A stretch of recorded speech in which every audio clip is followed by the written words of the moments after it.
Ketika kelaparan melanda kita semua di waktu malam, kita perlukan makanan yang cepat, mudah didapati dan yang penting, mestilah mengenyangkan. Jadi, ini 3 makanan popular jadi pilihan utama rakyat Malaysia bila lapar di waktu malam.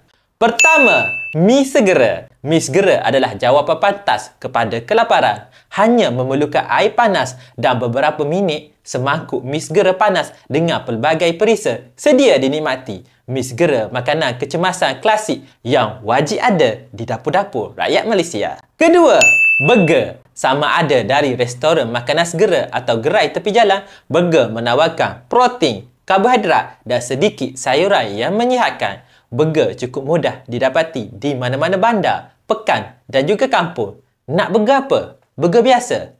Tak cukup burger biasa? Ambil burger double. Boleh juga burger special telur sebiji. Ketiga, roti canai. Roti canai adalah hero sarapan pagi.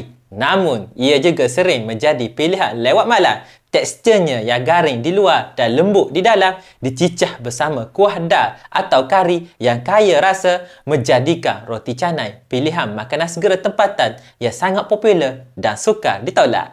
Daripada 3 makanan yang disebut, makanan mana yang menjadi pilihan anda bila lapar di waktu malam?